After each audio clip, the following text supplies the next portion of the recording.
Oi, gente. Olá, quem tá me ouvindo aí? Oi, Gabi, tudo bem? Não começou a trabalhar ainda, não? Hoje eu vou falar um pouquinho pra vocês sobre exames do segundo trimestre. Então, se você tá grávida, se você conhece uma grávida, se você pretende engravidar, eu quero que você chame alguém que tá tentando engravidar ou que já está grávida para vir participar e aprender aqui comigo. Eu sou a doutora Ana Carolina, sou sócia proprietária da Clínica Fada e o meu objetivo aqui é formar um exército de mães preparadas, mães que sabem exatamente como proceder para gerar uma criança saudável, uma criança que tenha saúde permanente. É por isso que você foi convidado para vir aqui aprender comigo, né? No consultório a gente atende um monte de gestantes que tem, às vezes, um pré-natal já iniciado, e que, na verdade, tem deficiências e problemas de realização de exames ou de detecção precoce de doenças, porque essas mulheres, gente, ou elas não estão bem acompanhadas durante essa fase do pré-natal, ou elas desconhecem os mecanismos de alteração do seu próprio corpo para questionar com o obstetra quais são as medidas necessárias, os exames necessários e tudo que deve ser feito para que essa criança se desenvolva num ambiente saudável. É por isso que eu venho para cá toda sexta-feira, 12h30, e todas segundas, 19h30, para falar com você que está grávida, pretende engravidar, ou você que ainda está só especulando e quer aprender comigo. Então a gente vai falar um pouquinho hoje sobre exames do segundo trimestre. O segundo trimestre de gestação se inicia após a 12ª semana, quer dizer, 12 semanas de gestação. E a gente sabe que esse tempo de gestação é um tempo de calmaria, é um tempo em que o corpo ele está se adaptando às novas situações, está melhorando aquele desconforto do primeiro trimestre, de tanto enjoo, mal-estar, às vezes uma sensação de sonolência extrema que acontece no comecinho da gestação. E agora a gente vai entrar numa fase legal da gestação, uma fase em que o seu corpo vai estar mais adaptado, mais tranquilo. E a gente costuma pedir menos exames como obstetras, né? Só que existem exames que são marcadores da qualidade desse bom desenvolvimento do seu bebê. E é sobre esses exames que eu quero falar com você hoje. Então, pega aí um papel, uma caneta, e eu vou tentar falar pausadamente para que você marque todos esses exames, para que você identifique aí com o seu obstetra, ou se você é minha paciente, você faça um checklist e veja se realmente tudo isso foi solicitado ou vai ser solicitado para você. Gente, ali por volta de 16 semanas é quando nós solicitamos ultrassom para confirmar a genitália externa. É muito comum quando se faz o primeiro morfológico que o obstetra ou que o médico ultrassonografista dê uma suposição do sexo da criança pela angulação do falo. Porém, é com 16 semanas que essa genitália ela vai estar completamente formada. Quer dizer, é com 16 semanas que eu consigo ver o órgão sexual da criança. E é com essa idade que eu comprovo exatamente por um exame de imagem que o neném é homem ou mulher. Você vai ter essa definição ultrassonográfica com 16 semanas ou mais. Doutora, mas o meu médico lá com 14 semanas já viu que era um menino ou já viu que era uma menina. Isso é uma suposição pela angulação do falo. Mas é com 16 semanas que a gente tem a certeza que consegue enxergar essa genitália externa.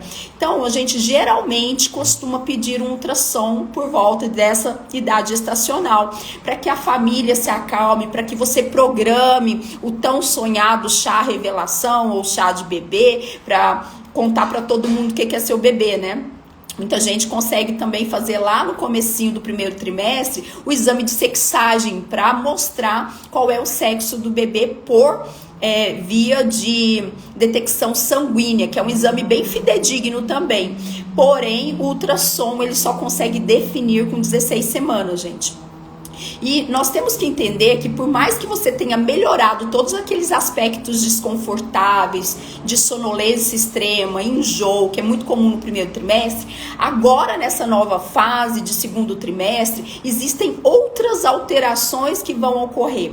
E por volta de 16 a 22 semanas, existe um turbilhão de alteração metabólica acontecendo ali. Você é capaz de dobrar a sua circulação sanguínea em até 50%. Quer dizer, uma mulher que tem 4,5 litros de sangue circulante, ela chega até 7, 8 litros de sangue. E isso acontece por um metabolismo, por uma organização que quer oferecer uma nutrição melhor para esse bebê. A gente quer suprir esse neném. Então, o seu corpo ele é sábio, ele se comporta de uma forma a organizar o seu sistema hematológico, o seu sistema renal, o seu sistema cardiorrespiratório, para que ofereça melhores condições de sangue, de nutrientes, de circulação e oxigenação para esse bebê. Então a mãe começa a aumentar esse aporte sanguíneo. Por volta ali de 22 semanas, a gente pode chegar a ter 7 litros de sangue já circulantes. E o que isso significa? Significa o seguinte, que é por causa desse aumento desse volume de sangue circulante que existem maiores expressões físicas, clínicas nessa mulher. É comum que você se queixe de excesso de batimento cardíaco, às vezes acorda com uma palpitação no coração à noite, que a gente chama isso de taquicardia. Às vezes você sente uma dificuldade respiratória maior, porque exige muito mais do seu sistema cardiovascular, essa adaptação do volume sanguíneo. Existe uma queda na concentração da quantidade de ferro, de hemoglobina circulante. Então a gente apresenta uma anemia fisiológica a partir desse momento, porque existe um excesso ali de volume circulante. Existe também uma possibilidade de falta de ar maior, porque esse coração ele tem um débito cardíaco, ele tem uma projeção de sangue em maior quantidade, e às vezes isso dá uma sensação de dispneia, de falta de ar, que é muito comum das grávidas reclamarem. Isso é um turbilhão de alterações que vão se programando, que vão acontecendo para gerar uma circulação melhor chegando para esse bebê, né? E clinicamente o médico já consegue perceber que essa mulher se queixa de outras coisas nessa fase, como a taquicardia, que é o coração batendo mais rápido, a falta de ar. Às vezes tem pacientes que reclamam de acordar à noite com batedeira, né? É muito comum isso acontecer. É muito comum por volta de 20 semanas, quando o útero chega ali perto da cicatriz do útero, que exista um desconforto pélvico, uma dor na virilha. Por que essa dor na virilha acontece? Porque o útero, gente, dentro da cavidade ali da pelve, ele tem 4 ligamentos sustentando ele. Tem 2 na frente, 2 atrás, e esse ligamento, ele é estirado, ele é esticado, e a paciente percebe essa sensação como pontada, fisgada, dor durante a deambulação, quer dizer, o movimento ele provoca mais estiramento dessa fibra do ligamento e provoca um desconforto. Então a gente começa a sentir um desconforto aqui na vulva, na parte externa, no baixo ventre, porque esse ligamento vai sendo esticado com mais frequência. Algumas pacientes percebem uma dor no sacro, que é uma região onde prende o útero deste bebê. Mas doutor, eu já fiz um exame morfológico lá no começo da gestação. Aquele morfológico tem outro objetivo. Neste ultrassom de segundo trimestre morfológico, nós vamos realizar esse exame por volta de 22 semanas. Esse exame ele vai me mostrar a otimização do desenvolvimento do bebê. É um checklist final da anatomia desse bebê. É com esse exame que eu percebo que esses órgãos estão perfeitamente formados, que o tubo neural está fechadinho, que o palato, que a parte orofacial do neném ficou bem formada, que o coração está bem formado, que o estômago tem líquido ali, mostrando que esse neném consegue engolir o líquido amniótico, que tem xixi ali naquela bexiga, barriga, que a coluninha do bebê está totalmente fechada, que os membros, que os pezinhos, que as mãozinhas estão completas. É com esse segundo morfológico que eu vou dar nota 10, que eu vou otimizar o desenvolvimento desse bebê e fechar meu checklist de que a anatomia do bebê está completa e foi bem feita. Esse exame ele é realizado, gente, por um profissional geralmente especializado em medicina fetal, um ultrassonografista especializado nessa área, que vai identificar todos esses parâmetros. Então esse ultrassom morfológico, ele é um ultrassom que ele tem que ser impecável, que ele tem que ser muito bem realizado e que ele tem que ser feito cuidadosamente por um profissional habituado a ver alterações durante esse processo aí de desenvolvimento do bebê, porque ele precisa identificar mínimas alterações ali para que a gente fique atento e possibilite uma correção se isso for necessário, né? É imprescindível que esse profissional ele seja habilitado, então não é qualquer ultrassonografista que faz esse tipo de exame. Nesse ultrassom do segundo trimestre morfológico, quando eu peço o ultrassom também para medir o tamanho desse colo uterino. É importante que seja feita essa aferição do colo uterino, porque quando esse colo uterino ele é mais curto do que seria indicado, que é um colo menor que 2,5 centímetros, isso me sugere um risco maior de parto prematuro dessa mãe. Então, é necessário e imprescindível que o exame de ultrassom morfológico de segundo trimestre aconteça com a medida do colo. Doutora, é possível medir o colo só pela parte de cima da barriga? Não tem uma fidedignidade para o exame. Então a gente faz a solicitação desse morfológico junto com o ultrassom transvaginal, porque é importantíssimo que se avalie o aspecto desse colo, qual é o tamanho desse colo, se existe alguma quantidade de líquido suspeito ali entre o colo e o bebê, que é chamado de sinal de Slude, que é como se fosse um barrozinho que forma ali, ele me sugere um processo infeccioso acontecendo nessa mãe, com um risco maior de parto prematuro. Eu vou fazer então um morfológico nessa fase, fazendo a medida do colo uterino, fazendo a medida de todos os parâmetros de desenvolvimento dos órgãos, do cerebelo, do sistema nervoso central desse bebê, e também aferindo o Doppler. É importante que se faça um Doppler da artéria uterina. Por que fazer esse Doppler? Porque esse Doppler, ele me dá uma medida indireta do funcionamento da minha placenta. Se existe uma alteração ali placentária, esse Doppler, ele pode vir alterado. Isso sugerir um risco maior de restrição de crescimento do bebê, um risco maior de pré-eclâmpsia que possa se desenvolver.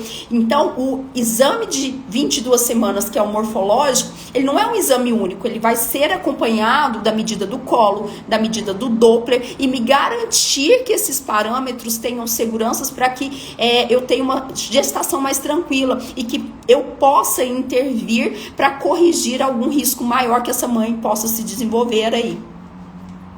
Todo mundo acompanhando até agora, gente?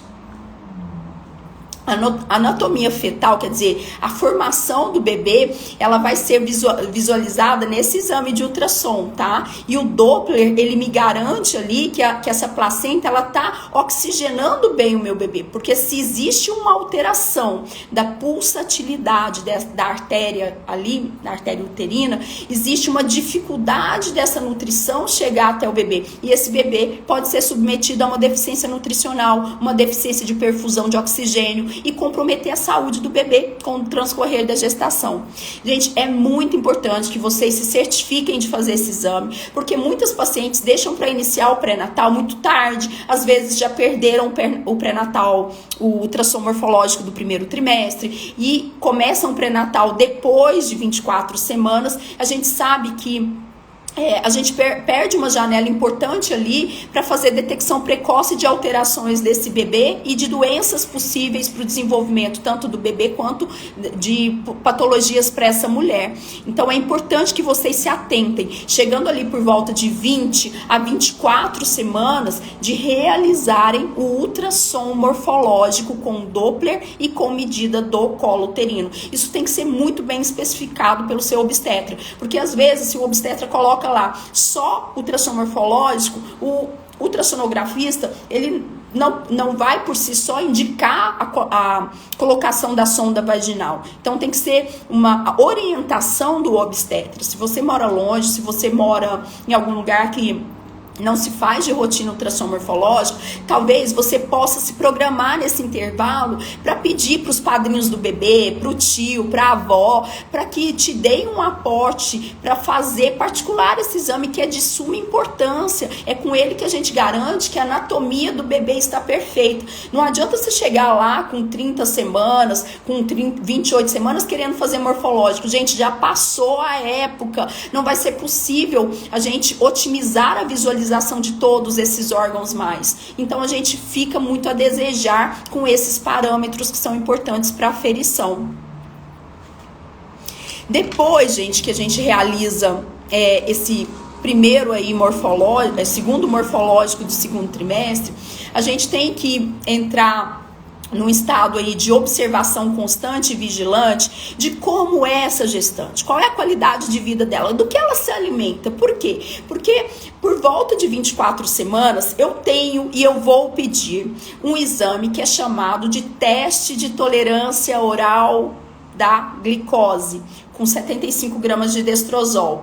Para que é solicitado esse exame? Para que seja feito um rastreio, quer dizer, uma avaliação dos riscos e se essa paciente está mesmo diabética, se ela tem um risco ali de desenvolver diabetes gestacional. Doutora, mas é importante fazer em todo mundo? Em todo mundo. E sabe por que tem que fazer em todo mundo?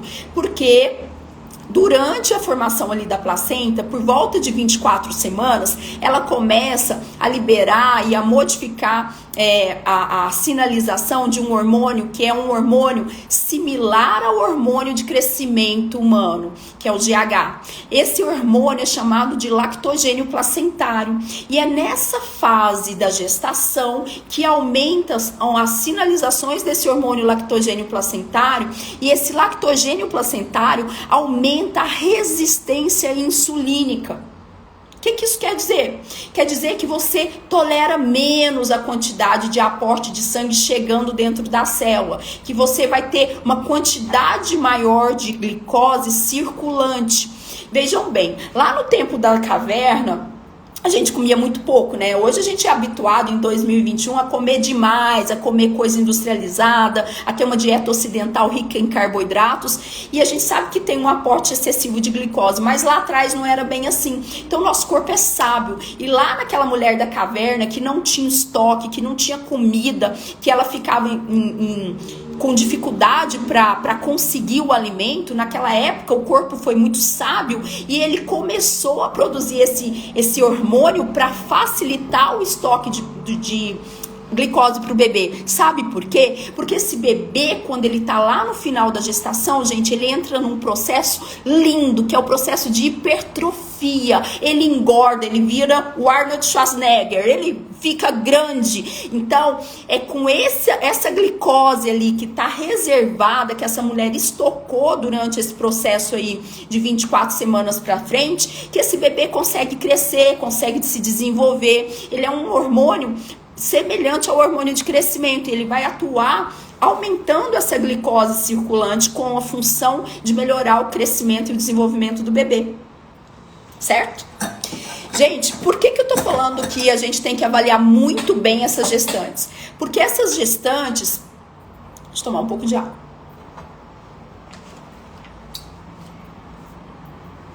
Porque essa gestante, que ela tem uma alimentação ocidental, que ela é subnutrida, que ela não se alimenta de folhas verdes escuras, de uma alimentação bem colorida, rica em substâncias nutritivas, ela vai ter déficit de muitos minerais, muitas a gente chama isso de microelementos, tá? De substâncias que são necessárias em pequenas quantidades, mas que são importantíssimas para o desenvolvimento do bebê. E se essa mulher, ela tem uma alimentação irregular, se ela não se alimenta direito, se ela não come vísceras, se ela não come carne, eu tenho que ficar muito atenta ao perfil bioquímico que eu vou solicitar nessa fase. Porque além desse exame de teste de tolerância oral da glicemia, que a gente solicita com 24 semanas, a gente tem que solicitar também um perfil bioquímico, quer dizer, exames de sangue que vão mostrar para mim as deficiências nutricionais dessa mulher. Vocês sabiam que tem gente que se alimenta aparentemente bem, mas que não absorve esses nutrientes? É muito comum a gente ter deficiência de vitamina C, zinco, selênio, manganês, magnésio. Por quê? Porque o corpo, às vezes, você está até se nutrindo desses microelementos, mas seu corpo não está absorvendo, seu intestino está inflamado, você tem uma dieta conjuntamente inflamatória que não permite a absorção otimizada dessas substâncias. Então, além da substância TTGO, do exame de TTGO, a gente pode solicitar exame de hemograma, glicemia, todas as sorologias, né? Principalmente se essa paciente não estiver imunizada, eu peço toxoplasmose de novo, às vezes rubéola de novo, eu peço citomegalovírus, às vezes HIV de novo. A gente pede exame de urina, um coprológico de fezes, que é um exame de fezes, pede exame para avaliar o ferro. É muito importante que se avalie a reserva de ferro nesse momento da gestação. Vitamina B12, vitamina C, selênio, zinco. Então, tudo isso em conjunto me dá um suporte para triar aquela paciente que vai precisar de um ou outro desses exames aí para serem identificados a deficiência a tempo. Porque, vejam bem, algumas pacientes, elas se alimentam super bem, então não é para todo mundo que você precisa pedir todos esses exames. Outras pacientes, elas são naturalmente pouco absortivas. Por exemplo, paciente bariátrica, paciente que tem obesidade, paciente que não se alimenta adequadamente. Então, é mais provável que a gente tenha que pedir essa série de microelementos junto com o perfil bioquímico do segundo trimestre, que vai além da glicemia, das sorologias e do hemograma, com o pedido da ferritina, do ferro sérico. Sabe por quê? Porque existem pacientes anêmicas com ferritina extremamente alta. Por que essa ferritina pode ficar alta, gente? Porque ela está inflamada. A ferritina é um marcador traiçoeiro. Se o médico ele não tem uma formação completa para avaliar o que essa ferritina quer dizer, ele vai ficar tranquilo e achar, não, essa ferritina tá ok, tá até alta demais, não precisa nem suplementar ferro. E na verdade ela está aumentada por um processo hepático reacional a um processo inflamatório da mulher. E ela está anêmica, ela está em deficiência de ferro. E o comprometimento neurológico desse bebê vai estar prejudicado ali no terceiro trimestre, porque eu preciso que esse bebê tenha estoques de ferro em maior quantidade para que eu otimize ali o neurodesenvolvimento do bebê. Então depende muito do médico que tá te vendo, não é só do exame. A gente não faz avaliação apenas de um número, a gente associa esse número a você, a especificamente quem você é e principalmente ao médico que está olhando. Porque se eu olho para aquilo e acho que está normal, depende do meu conhecimento e depende de tudo aquilo que eu entendo, que eu absorvi de conhecimento de fisiologia humana para que eu saiba interpretar o seu exame. Tá? É importantíssimo essa qualidade de atendimento, porque vocês vêm com a ideia de que, gente, eu faço pré-natal no SUS com a enfermeira de lá, com sei lá quem de lá. A enfermeira, ela tem uma capacidade limitada para avaliar esses exames. É muito importante que a gente precise isso. Infelizmente, a gente sabe que médicos também, que não é apenas prescrever um checklist lá, mandar você entregar e olhar valor de referência. Eu tenho que associar tudo isso a quem você é, ao que eu posso modificar no seu estilo de vida para otimizar o desenvolvimento do seu bebê. E se eu perco essa janela de oportunidade, o seu bebê vai sofrer sequelas para o resto do desenvolvimento dele. E vai ser aquela criança que lá na frente tem dificuldade de aprendizado, tem dificuldade de memorização, é uma criança retardatária no processo escolar, principalmente não se desenvolve fisicamente adequado, né? Ele tem uma curva de crescimento diferente. Então tudo isso começou lá atrás. Vocês querem culpar o pediatra, querem culpar o que está acontecendo com o filho de vocês lá longe, e não, começou na barriga da mãe, mas não começou por culpa sua necessariamente, começa pelo acompanhamento que você tem. Já parou para pensar nisso? O tanto que é importante você se lembrar de que avaliar um exame é muito mais que olhar números, que olhar parâmetro de referência, que isso tem que estar associado com a sua saúde, quem você é, com o seu estilo de vida. Pois é por isso que para alguns pacientes eu peço zinco, selênio, eu peço manganês, eu peço um perfil hepático, um perfil renal. Para outras eu entendo que esse exame às vezes não é tão necessário naquele momento, mas é de 24 semanas a 28 que a gente faz essa triagem, essa avaliação do seu comportamento metabólico. Gente, vocês sabiam que tem muitas mulheres com carências nutricionais básicas, como vitaminas do complexo B, que são extremamente importantes para o neurodesenvolvimento, que é para a formação do cérebro, da formação da conexão celular de neurônios do bebê. Pacientes que têm déficit nutricional de vitamina A. Gente, eu já atendi em consultório várias mulheres reclamando que não comiam fígado, porque víscera era intoxicado com muito produto químico, e a gente sabe que sim, que pode ter esse tipo de contaminação, mas elas eram carentes de vitamina A, não comiam vegetais amarelo, né, ricos em carotenoides, e a vitamina A ela é importante tanto para o sistema imunológico desse bebê quanto para o neurodesenvolvimento também da criança. E aí a mãe não come direito, a mãe não fez nenhuma avaliação como é que tá essa vitamina durante o pré-natal e tá lá criando um bebê desnutrido, subnutrido, um bebê que vai pagar o preço disso pelo resto da vida dele. Gente, coloquem aqui para mim se vocês estão entendendo o que eu tô falando. Se você conhece uma grávida, se você conhece alguém que está no processo de gestação, convida ela aqui para a live.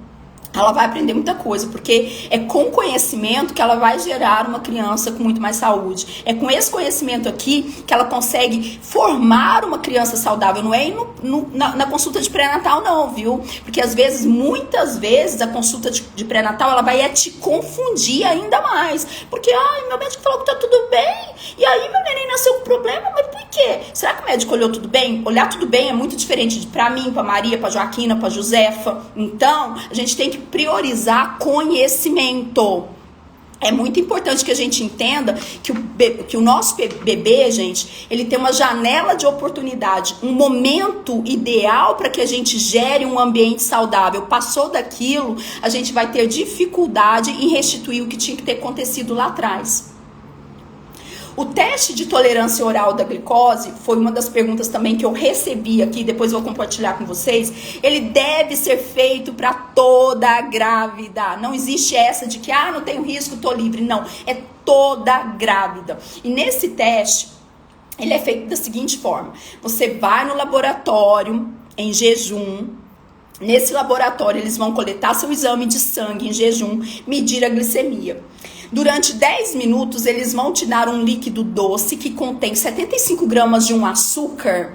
E às vezes ele tem até um gosto mais cítrico para falsear esse enjoo que o açúcar ali provoca, né? Que esse excesso de açúcar pode provocar. Você tem 10 minutos para tomar o exame, para tomar o líquido. E depois desses 10 minutos, em 1 hora, né? Depois que você tomou, em 1 hora, eles vão lá coletar novamente o seu sangue. E quando coleta novamente esse sangue, vai ser dosado novamente essa glicose.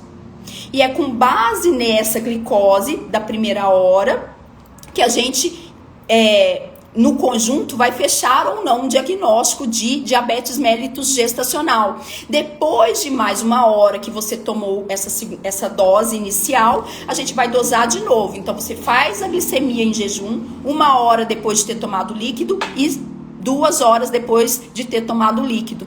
E se esses parâmetros vêm alterados em pelo menos um dos valores, a gente já considera você uma paciente diabética gestacional. Quais são esses valores, doutora? O valor da glicemia de jejum de 93 já é um valor alterado. Olha lá atrás, pega seu cartão de pré-natal, vai ver quanto estava a sua glicemia inicial. Gente, é muito comum, muitas clientes já chegam no pré-natal com uma glicemia de jejum alterada. E essa oportunidade de que eu faça um tratamento clínico de aumento de atividade física, aumento de alimentos de verdade, alimentos nutricionais com pouca reserva de carboidratos, é que vai otimizar esse perfil metabólico da mulher, dificultando com que ela entre em diabetes gestacional lá na frente. Então, se essa mulher tem uma glicemia de jejum de 93 ou mais, ela já recebe um diagnóstico de diabética gestacional. Vejam bem, é diferente de diabetes mellitus 1, diabetes 2, tá? E depois de 1 hora, se essa alteração, se essa curva glicêmica, ela veio maior que 180, a gente já pode considerar essa mulher com mais um parâmetro alterado. E depois de 2 horas, se for 153 ou mais, já também fecha um parâmetro a mais para esse diagnóstico. Doutora, eu preciso ter os 3 parâmetros para eu ser diabética gestacional? Não. Se você tiver apenas um dos parâmetros, você já é considerada e tem que iniciar imediatamente os recursos clínicos que nós temos para que você melhore o seu metabolismo. E como assim melhorar o metabolismo? Melhorar esse aporte de glicose entrando para dentro das suas células. Porque vejam que o hormônio lactogênio placentário, eliminado na placenta, ele aumenta a quantidade de glicose circulante, e a glicose circulante, ela vai ser difícil de entrar para dentro da célula. Por quê? Porque eu quero aumentar o estoque de reserva ali da mulher para que ela ofereça essa glicose para o bebê crescer. E se eu aumento exercício físico, se eu faço uma dieta extremamente bem feita com uma nutricionista, não é simplesmente comigo, que sou obstetra, é com uma nutricionista, que ela tenha habilidade para lidar com uma gestante, ela vai otimizar essa alimentação para oferecer menos oferta de glicose e para melhorar esses parâmetros de forma clínica, sem utilização de medicações. É possível, só que você tem que pagar esse preço, você tem que se comprometer com a saúde do seu bebê. E é por isso que você tem que estar aqui na live, você tem que vir para se tornar uma mãe preparada, você tem que vir comigo para ser diferente, para aprender a questionar, para saber o que falar com o seu médico. Enquanto você tá aí fazendo seu almoço, que você tá comendo, vem cá me escutar. Porque eu deixo essas lives salvas, mas eu não vou deixar por muito tempo não, hein, gente? Tô pensando seriamente que daqui uns tempos nós vamos apagar essas lives e vocês vão perder esse conhecimento. Então é importante você vir aqui, vem pra cá aprender.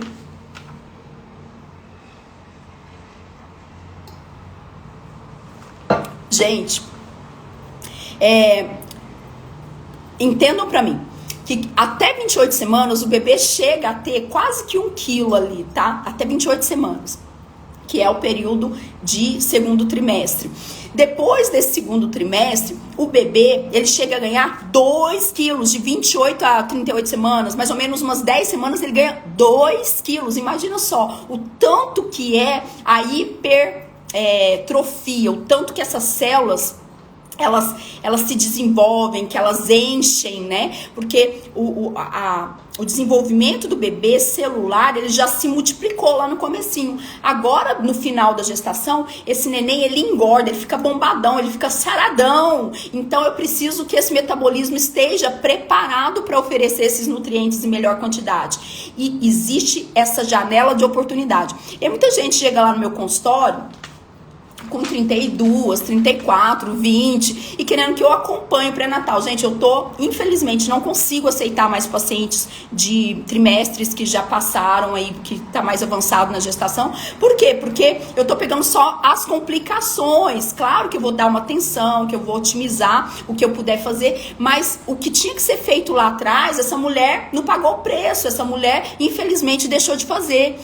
o que acontece é que na gestação a gente está correndo contra o relógio. 1 segundo vale muito tempo. Você tem até 28 semanas para levar toda a reserva do que há de melhor de estoque para esse bebê. A partir de então, se você foi uma paciente mal conduzida, uma paciente que não fez um pré-natal adequado, sinto muito, querida, nós vamos pagar o preço juntas. E aí, às vezes, tem paciente que fica chateada, né? Vai lá no pré-natal e eu não consigo assumir. Não tô assumindo mais. Por quê? Porque eu tenho uma grande demanda de clientes e eu não consigo oferecer o mesmo acompanhamento. Essa paciente, ela vai ter um feto restrito, ela vai ter um feto com complicações e às vezes aconteceu esse problema porque lá atrás ela não procurou a tempo. Muita gente deixa de se despertar para achar o seguinte: agora eu tô com 9 meses, eu vou procurar a doutora Fada para aprender.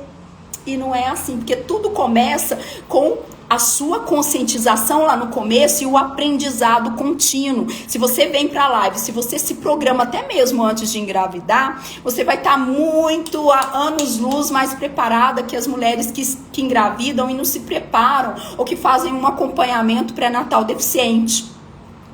A gente tem que entender que durante esse segundo trimestre é quando o bebê, gente, ele faz todas as reservas, todos os processos metabólicos otimizarem nesse organismo da mãe para entregar para o bebê o que há de melhor.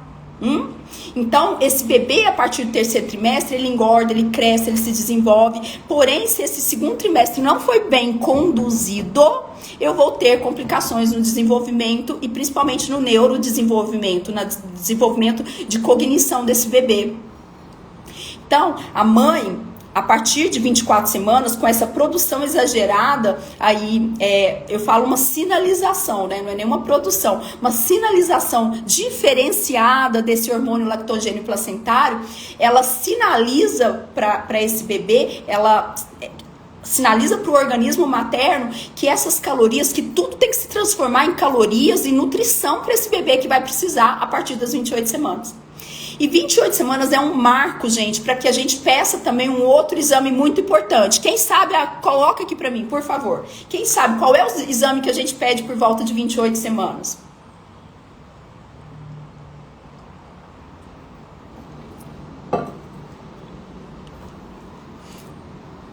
Nossa, gente, desculpa, eu não tava rolando a tela, eu vi que vocês responderam aqui e não vi ninguém, desculpa. Eu tinha parado, travei a tela e não tava vendo vocês comentarem, não sei porque travou sozinho aqui. Quem sabe qual é o exame? Não é o morfológico. Com 22 semanas, você vai fazer o ultrassom morfológico. Com 28 semanas, vocês vão fazer o ecofetal. É isso mesmo, ultrassom, que vai dar nota 10 pro seu bebê. É esse ultrassom que vai mostrar o coração em mínimos detalhes. Doutora Ana Carolina, você tem um aparelho de ultrassom? Faz o meu eco no seu consultório. Não consigo, não sou especializada para isso. Para fazer um eco fetal, ou você é um fetólogo, um médico especializado na área de ultrassom e medicina fetal, ou você geralmente é um cardiologista que vai avaliar todos os parâmetros desse coraçãozinho. Então não é qualquer médico que faz o eco fetal, gente. É um exame extremamente detalhado que vai olhar válvulas cardíacas, posição de vasos da aorta, das veias cavas, da anatomia de dentro ali do ventrículo, do átrio. E esse exame, diferente do que é feito em mim, que vou lá, adulta, fico quietinha, ele é feito num bebê que está se mexendo, é super difícil. Tem que ser um médico especializado na anatomia cardíaca. Tem que ser esse médico. Esse ultrassom, ele vai avaliar todas as características e parâmetros do coraçãozinho do bebê, para ele me tranquilizar e mostrar que o meu bebê realmente tem nota 10, que esse bebê realmente é saudável e tá tudo seguro com relação ao desenvolvimento dele. Esse ultrassom, gente, ele é super importante de ser realizado porque ele me mostra se existe um perigo para o nascimento desse bebê. Quando existem alterações funcionais, morfológicas, de anatomia desse coraçãozinho, eu tenho que programar uma UTI neonatal para quando esse bebê chegar. Eu tenho que programar toda uma estrutura para receber esse bebê. Então ele me define as condições que esse bebê pode chegar com segurança. É importante que ele seja realizado ali com 22 semanas. Tem colegas que pedem até 32 semanas. Eu prefiro que seja feito no máximo até 28 semanas. Em casos de exceção a gente até pede antes. Mas ele vai me mostrar a anatomia, como está esse fechamento das câmaras cardíacas, tá?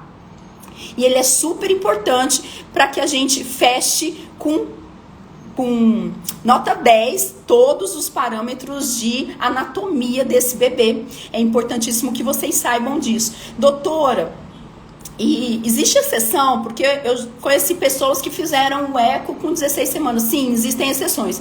Aqui na live eu vou dar um parâmetro geral para vocês. Existem casos que a gente faz esse exame um pouquinho antes, né? Porque existem alterações ali que sugeriram a necessidade desse exame ser realizado.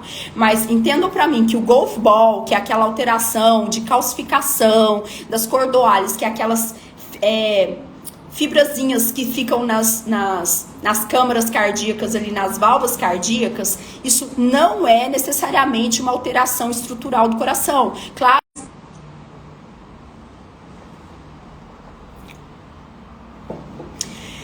Bom, gente, quero falar um pouco para vocês antes de partir para as perguntas. Se você tem pergunta, coloca aqui na caixinha para depois eu não me perder.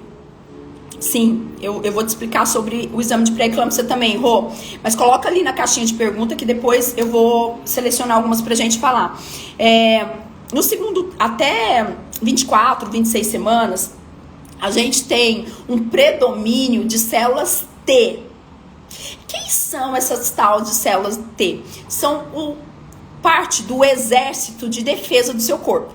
Essas células T, elas são células que modificam o sistema imunológico da mãe para que a mãe tolere, que a mãe assuma, aceite esse bebê. Então, é um processo muito lindo, é um processo anti-inflamatório. Com o que eu aprendi isso? Eu aprendi isso com um mestre, um guru que eu amo de paixão, que é o Dr. Gilmore. Eu aprendo muita coisa sobre desenvolvimento imunológico e eu sou uma grande fã desse cientista. Que ele traz muita coisa pra gente sobre como se comporta o corpo da mãe em termos de imunologia. E o Dr. Gilmore, ele nos recomenda que se faça as vacinações após o período de 28 semanas. Por quê?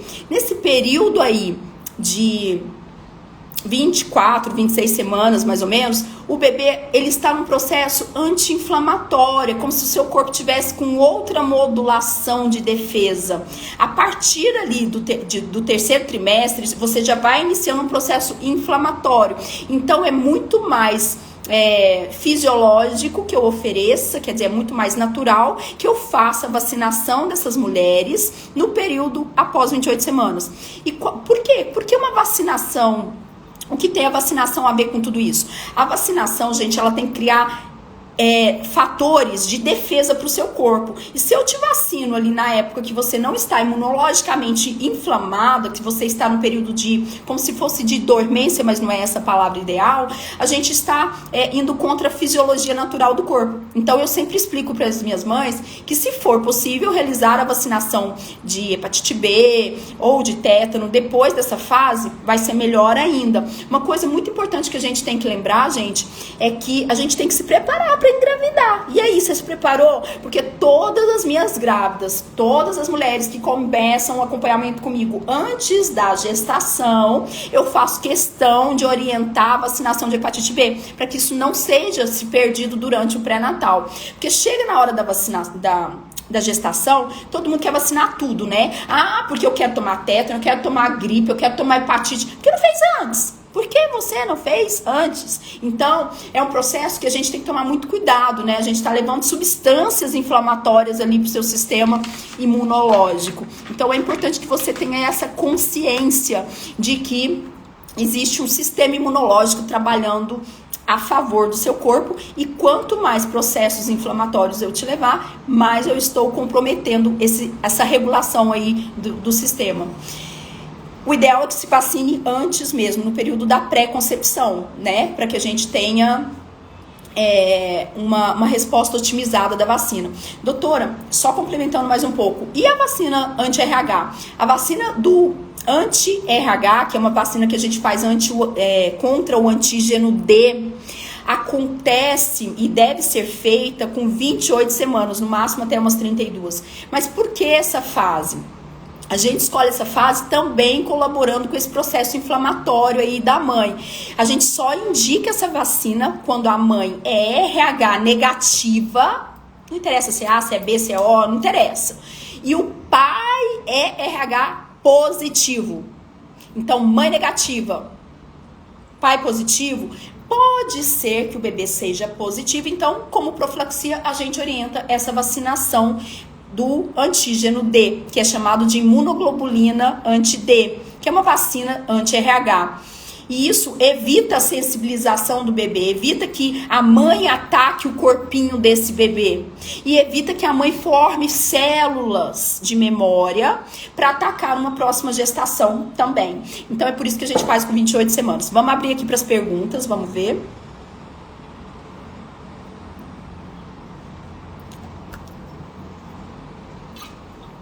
Eu coloquei uma caixinha de perguntas e não achei que eu dei ela aqui, mas depois eu vou procurar. Enfim, a Luana quer saber, a vitamina B12 é um fármaco tipo C. Não tem perigo continuar tomando o primeiro trimestre? Gente, o que é a vitamina B12? Eu não tô falando o nome comercial, tá? A B12 é uma vitamina que tem que estar otimizada. Essa vitamina precisa estar na melhor condição dela. Entenda que não é parâmetro de 200 e pouco. Quem é minha paciente já sabe que é preciso uma quantidade bem melhor para o neurodesenvolvimento do bebê. Eu preciso que essa vitamina tenha uma quantidade otimizada para o desenvolvimento desse bebê, replicação celular e principalmente formação do tecido nervoso. Então, é a vitamina que está sendo oferecida para o desenvolvimento que esse bebê precisa. Não é porque ela é tipo A, B ou C que ela vai dificultar ser perigosa. Ela não tem testes pelo tipo de substância que ela tem em conjunto com a B12, porém ela é uma vitamina segura e necessária. O pior é quando você tem essa B12 baixa, essa B12 em desproporção para o desenvolvimento do bebê. Deixa eu ver se eu consigo achar as anteriores aqui. Bom, a cacoa, é verdade que a coca mata.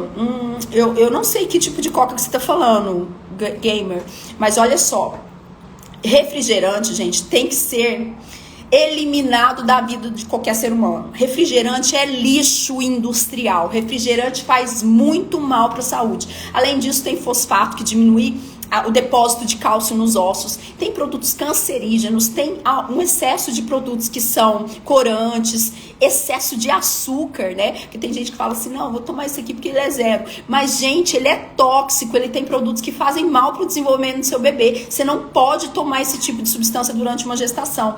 Quer tomar algum suco, um líquido? Água com gás com limão, faça um suco natural, tente fazer coisas de uma forma que gere saúde para o seu bebê. Refrigerante, quando você está grávida, você tem que passar longe. Todo mundo deveria passar longe, principalmente crianças. A gente vê muito criança tomando esse lixo, infelizmente, do mau hábito dos pais e da má orientação. Que mata, não sei se mata, mas que destrói a sua saúde aos poucos e que vai fazer você morrer bem antes do seu tempo. Isso eu tenho certeza que sim. Se for daquele refrigerante preto que você está falando, né? Deixa eu ver aqui. Uma coisa muito importante, gente, a vitamina D, ela tem que ser feita em todos os trimestres. Por quê? Durante o processo gestacional, a vitamina D, ela tem que ser no mínimo 30. Quando ela está abaixo disso, a gente sabe que existe um risco maior de pré-eclâmpsia, de autismo, de problemas de restrição de crescimento desse bebê e de neurodesenvolvimento do bebê. Então é importante que essa vitamina D seja olhada com outros parâmetros durante o período de gestação.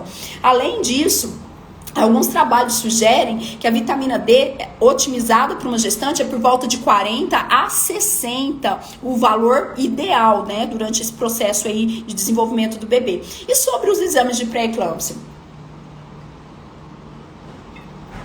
A gente tem que entender que pré-eclâmpsia é uma aula à parte, mas de uma forma geral, a pré-eclâmpsia ela começa a acontecer ali por volta de 20 semanas, né? Que é quando o seu corpo, ele começa a não tolerar mais a resposta inflamatória daqueles vasos sanguíneos ali da placenta que não invadiram de forma correta a parte uterina e começa a eliminar substâncias tóxicas para os vasos. Então começa a acontecer um aperto, uma vasoconstricção desse vaso, ao passo que aquelas substâncias que deveriam estar dilatando o vaso, elas estão em menor quantidade. Então esse vaso fica mais apertado. Se ele fica mais apertado também, ele permite uma passagem maior de água e proteínas para a parte ali do terceiro espaço, que é uma parte que não é dentro do vaso. Então essa mulher começa a inchar e começam a acontecer aumentos das pressões. Eu já fiz uma aula aqui de pressão arterial, mas eu sei que é um tema bem extenso e muita gente continua com dúvidas. Mas a gente tem que pedir esse exame lá no primeiro trimestre. Quando a gente está grávida, gente, no comecinho ali da gestação, de 8 semanas para frente, a gente já começa um processo que é conhecido como placentação. E é nessa fase que se iniciam os marcadores, que se iniciam as alterações que vão gerar a pré-eclâmpsia que você vai ter lá na frente. É lá atrás que a gente começa a fazer os exames para triar o seu risco de pré-eclâmpsia.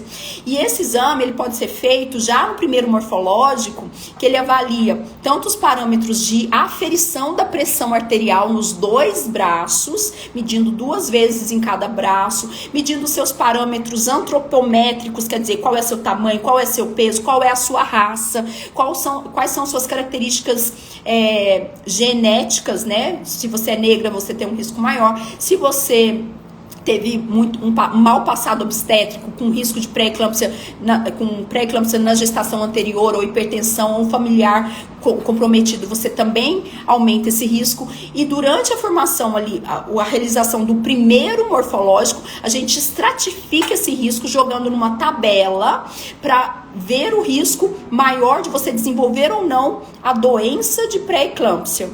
E a gente tem uma janela de oportunidade para esse tratamento, para retardar o aparecimento da doença. Então, se as pacientes forem tratadas de 12 a 16 semanas adequadamente com dose terapêutica do ácido acetilsalicílico, ela vai postergar, ela vai deixar para depois o aparecimento da pré-eclâmpsia. Isso significa o seguinte, que a gente vai deixar que essa mulher tenha um tempo maior para desenvolvimento desse bebê, a gente conduza todo esse desenvolvimento do bebê para mais tempo, para que a gente retire esse bebê num tempo oportuno de melhor desenvolvimento dele.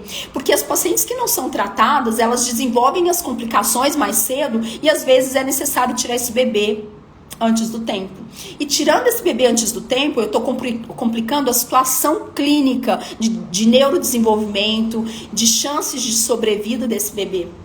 Isso é feito lá no primeiro trimestre com a triagem do Doppler das artérias uterinas, e a gente pode solicitar também um exame que é um marcador, que é o PLGF, que é um marcador placentário, que pode, em conjunto com todos esses outros fatores, me levar a crer que você tem um risco maior ou não de pré-eclâmpsia, e a gente introduzir o ácido acetilsalicílico precocemente para melhorar esses padrões inflamatórios do vaso. É muito complexo quando a gente fala de pré-eclâmpsia, eu não gosto de misturar muito as aulas, porque daria, assim, comentários de muita coisa aqui dentro.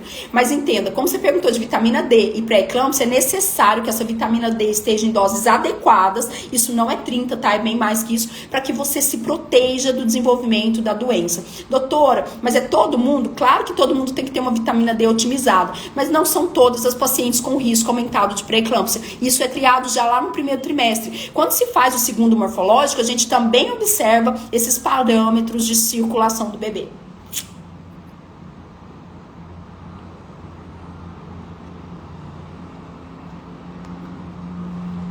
Gente, eu queria achar aqui, porque eu deixei uma caixinha de perguntas e estava cheio de perguntas e eu não consigo achar.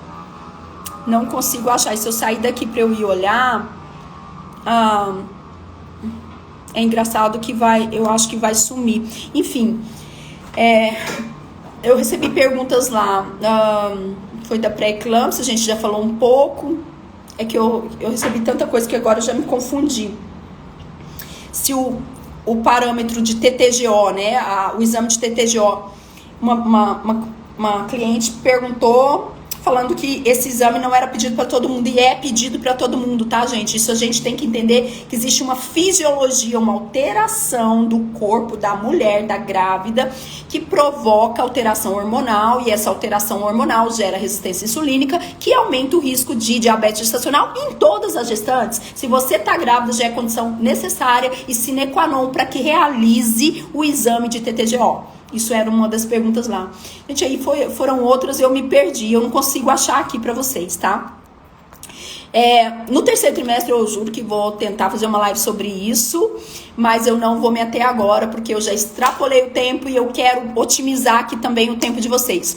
Vou deixar essa live salva, vou fazer de tudo pra responder você que ficou até o final e que tem dúvidas, você pode colocar aqui nos comentários e que eu vou te ajudar nesse processo de se tornar uma mãe fada preparada e não aceitar pitaco de médico que não sabe o que tá fazendo, de médico que não se atualiza e de médico que não te leva a conhecimento de verdade, tá? Doutora, posso fazer o pré-natal com você? Não, infelizmente não são todas as pacientes que eu tenho admitido, mas eu tô aqui para compartilhar conhecimento, eu tô aqui para dividir isso com você. Aproveita que daqui a pouco eu vou apagar todas essas nossas lives que ficaram gravadas. Um beijo para vocês, boa tarde, espero que vocês tenham aprendido um pouco aqui, e se ficou dúvida, se eu falei muito rápido, que eu sei que eu tento falar muita coisa ao mesmo tempo, escreve aqui embaixo nos comentários que eu vou responder a sua pergunta. Beijo, gente!